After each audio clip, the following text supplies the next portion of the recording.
So now we're going to JJ McCarthy. Right. JJ McCarthy, his stock has been rising according to a lot of people, in our world. A lot of GMs like him. A lot of coaches like him. Being coached by a former NFL quarterback and head coach. We know that he is well-versed in just what it takes to be a high-level quarterback and being the quarterback for Michigan, leading them to the college football playoff 2 years in a row, ultimately winning the national championship this past year. And, it was a really good workout. I thought it was a really solid start, as far as us seeing him and what he is capable of. Now, this is the reverse of Caleb Williams. We know Caleb Williams does all the special stuff. JJ McCarthy, we know that he's potentially capable of it, but because of Michigan's offense, we didn't see it a ton. And this is why you saw his workout being a little bit more aggressively scripted to display his athleticism and his versatility as a thrower and as a playmaker. Right. And he wanted to show off. That's what, not show off, but show that he can do everything.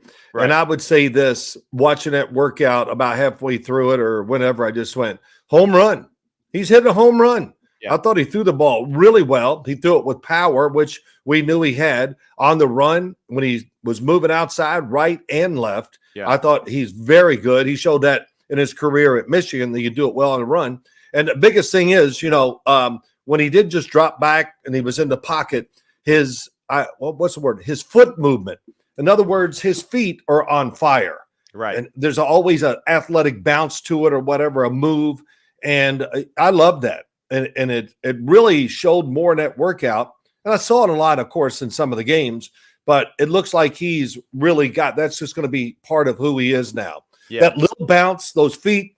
And when those feet are working, now, work the upper body. I thought he really threw a lot of impressive footballs. His confidence, his, just the feel around him, his interview. He's at ease with this whole thing. That's for sure. Yeah. And what this workout did for me, it just maybe solidified everything that I thought about him, and maybe it's raised it a little. And of course, maybe some of that is just because we're hearing so much talk that he's impressive in meetings, talking to the coaches and all that. And look, it was really good. I thought everything about him tightened up a little bit. Yes. If you know what I mean. Just, I got this language. I would agree. I think just, for everyone at home, really what we're discussing here is the fact that, at times when you watch JJ on film, he does have like a twitchiness to him, to his throwing motion, to his movement. And at times when you watch him on film, the ball kind of gets away from him, a little bit because of that, right? His arm length gets too extended from his body. So the ball kind of gets away from him on some throws where he tries to rip it as hard as he possibly can. Well, here's what happens, Matt. Good. Yeah. I don't mean to interrupt you, but when his arm gets long, he has a tendency to dip under the ball. So look at me. When you dip under, your arm goes down, and where's the ball going to go? It's going to go up. Right. And what is there about overthrows in the NFL? When you overthrow it, just start running because you might have to make the tackle. Yeah, start praying. And then just drop it. Yeah. But that's what – but I did not see that in the workout. Right. I thought his motion and everything was more condensed. And for everybody out there, I know we always have these terms, but more condensed almost always means this: more power, more accuracy. For sure. Better spin on the ball, all that stuff. And, man, listen, you know me. I said, why is he coming out? I know I've rehashed this, but he's going to be a 4th-round pick. And I said, well, maybe a 3rd. I don't know. But then as I watched his film, I had a little more appreciation. And the more I've watched, I guess, as time goes on, I understand, and I think he's really growing in this whole process about as a player, as a person, and I have heard nothing bad about him at all. Yeah. He's definitely one of the more – now, I haven't been doing this media thing for very long, but to me, just from the outside as a fan and a viewer of this too, he seems to be one of the most interesting draft prospects that I feel like we've seen in a long time now, as far as just kind of where it started to where it is now, and ultimately just all the discussions about him and the question marks surrounding him too. It's pretty interesting too, considering the fact that he's as talented as he is, won a national championship, And still we have these question marks for him. And that's rightfully so, because again, for us, compared to a Caleb Williams, again, where Caleb is showing how smooth he is, how relaxed he is, because the film just shows all the other suddenness and the ability that he has. Right. JJ just doesn't have enough of those reps on film for us to really say, without a doubt, like Caleb, yeah, no doubt his talent would transition to the NFL without a problem. We know that his physical talent will, right. But the overall just dropping back and making the decisions consistently and being really the focal point of an NFL offense is really, again, the biggest question mark, and still, you're right, though. I agree, though. His feet in the workout were extremely good. He really does have a natural way of how to pepper his feet when he's moving. Pepper's a good word. Yep. Right? It's like he's like a great shortstop. He kind of can reset him and Yep. turn and go and throw immediately. The other thing, too, that I think, for fans at home to notice, both Caleb and JJ were throwing Nike footballs, right, in college. And I'm just telling you right now, as a quarterback coach and a coach that teaches a lot of QBs too, the Nike football might be one of the toughest balls to throw consistently, right, ever made. It's like Adidas last place, then it's Nike. Wilson makes the greatest football ever made. Like, let's just face it. All right, they do. They got that art down. Nike football, extremely difficult to throw consistently. And I think for both of these quarterbacks, we saw that they throw the NFL ball. They throw that Duke much better than what they were doing right at their other level in college with the Nike football. Well, we see it with young kids. Hell, we have freshmen in high school. You do. Yeah. And they forget their football, and you give them one of your NFL balls, and they throw it, and they go, "Oh, I like this." Yeah. I mean, Can I use this year? It's like, no, you can't. But I think all guys should throw the NFL football better than they do the college football. Yeah. I mean, it's a little bigger, rounder, and all that, but I think it's easier to handle. And like I said, I've seen it many, many times. But of course, the NFL guys love it. But I see high school and college kids, when they throw it, they love it too. The one thing I want to just say, last thing about JJ, his natural energy and his presence on the field kind of caught me. It was an easiness to it, but there was a real energy. And I could almost see his personality in that workout. Yeah. And it's changed so much.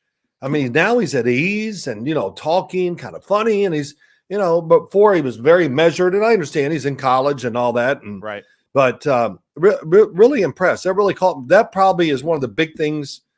One, the consistency of his throwing, but two, just his presence, his energy, and all that stuff. I really felt it. And maybe that's why I understand just another thing that helps me understand why he went from wherever we say to where he is now. And it sounds like if he doesn't go in the top 10, that's going to be an upset for just by listening to TV. And, I really don't talk to enough people to ever get any good information. Don't care, but now, right, as you've gone through this process, right, has he moved up for you to a position where you do value him as a top 10 pick? Yeah, listen, this is always, well, they could have got him with the 7th pick instead of the 4th. Hey, when you're talking about these quarterbacks, I mean, if you like them, you take them. And, you could have waited. Well, if you wait, you lose some of these guys. But, yeah, he's moved up without question. Just in many ways, as I've talked about with you when we just did a big scouting report on him weeks ago, his talent, his mobility, I think that's one thing that maybe is undersold a little bit. Right. I think he's a really good athlete, and his running is going to be a big part of what he does in the NFL. Yeah. And so these coaches, they're sold on his knowledge of the game, his all this other stuff, the physical part, the person, which and I know. Sometimes I don't talk about it openly a lot, but your person, you got a great position on an NFL team. You're the quarterback. You can influence a lot of people in a lot of ways. Absolutely. Offense, defense, even the coaches. Yeah. So I think that's always a big part of being a successful NFL quarterback. No, it absolutely is. You're right. And even I tell my students all the time too, when you're a quarterback, you are just like a mini CEO, right, of the team in a lot of ways. You are an extension of, as they say, that quote unquote, the coach and all that stuff on the field. And, the great quarterbacks that I was around, right, Obviously yourself and just all the stories that you would tell me from Bill Parcells and even guys like Matt Ryan, and even the others too that I would see in the offseason, guys like that of just going through that. They all kind of have that same type of mentality and, action to them, right? It's like they say it, but also they act upon it and they live it, and I think that's what's really special too about both of these guys, right? Caleb Williams and JJ both seem to have that aspect of them very naturally. It's not forced. It's not something that, it feels like they're playing to the crowd or, to the fans or people in the media trying to be people pleasers. They're super authentic. They know exactly who the hell they are as players, as people. And I think that's a quality that all young quarterbacks listening to this and going through this process themselves, you have to develop that skill. I can't tell you how many times at workouts I've just been like, hey, man, let's go. Let's develop a little attitude, right? There's got to be something else to you other than just throwing the ball, right? Hey, listen, you're right. Through time, I've seen many quarterbacks that really are absolutely below average throwers and passers in the NFL, but they have success. Yeah, they're on good teams or you need help, but it's everything else about them. Their personality, their toughness, their leadership, those things are real. And we're seeing that with some of these guys. The more I watch them and watch their interviews on TV and stuff like that. So not that I'm making that, too big of a deal, but I want to see it. Those are things too that unfortunately for all of us in this evaluation process, there is no metric for that. No, that is a true guessing game in a lot of ways. I'm sure some of these coaches, they got, psychological tests and all that stuff that they do or whatever, but you really just don't understand and know the motivation and the will that individual has until, unfortunately you've drafted them and they're in that room. So, but this is a good breakdown, Big Phil. Yep, good stuff. Excited for those two young quarterbacks. A lot of good things. They worked hard. It showed too in their pro days. And excited for their careers and kind of what takes them. We kind of know what Caleb Williams is going. We'll see what happens with JJ McCarthy. That's all we got from Sims Complete and the Believe Network here. Follow us at Sims Complete on Instagram, on Twitter. Follow Phil Sims at Phil Sims on Instagram and Twitter. And we'll be back for more QB breakdowns as we go through this draft process. See you, everybody. See ya.